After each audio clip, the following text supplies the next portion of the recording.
সম্পূর্ণ ভিডিওটি দেখো, অনেক মজা পাবা। সবাই দেখো, ঝটপট লাইক। মা, বাড়িতে বৌমা এসে গেছে, আর কাজের মেয়ে রাখতে হবে না।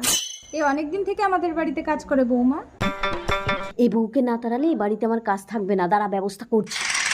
মালকিন, আপনার বৌমা আপনাকে ডাইনি বলেছে। কি এত বড় সাহস আমাকে বলে ডাইনি? বৌদিমণি, আপনার শাশুড়ি আপনাকে লক্ষ্মী ছাড়ি বলেছে। কি আমি লক্ষ্মী ছাড়ি? তোকে আমার দেখতে ইচ্ছে করে না রে লক্ষ্মী ছাড়ি। মুখ সামলে কথা বলুন মা। গায়ের উপরে ঠেলে উঠে আসছে, মারবে নাকি? নোংরা হাত দিয়ে আমি কি হাত নোংরা করব? কি আমি নোংরা? তুই নোংরা, তোর 14 গোষ্ঠী নোংরা। আরে কি হলো কামিনী, নতুন বৌমার সঙ্গে ঝগড়া করছো কেন? হ্যাঁ, বউ না তো হয় না, লক্ষ্মী ছাড়ি। বাবা, মাকে মুখ সামলে কথা বলতে বলো। এই তুই একটা পরের বাড়ির মেয়ের জন্য নিজের মাকে এত বড় কথা বললি? বলে এখানে কেউ নেই বলে কি তোমরা পেয়ে বসেছো নাকি? ঠিক আছে, তাহলে তুই তোর বউ নিয়ে এই বাড়িতে থাক, আমরা চলে হ্যাঁ চলো। মা, মা।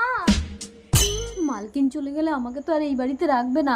মালকিন, মালকিন, বৌদিমণি আপনাকে ডাইনি বলেনি। বৌদিমণিকে তাড়ানোর জন্য আমি মিথ্যে কথা বলেছিলাম। শয়তান বেরিয়ে যা আমার ঘর থেকে।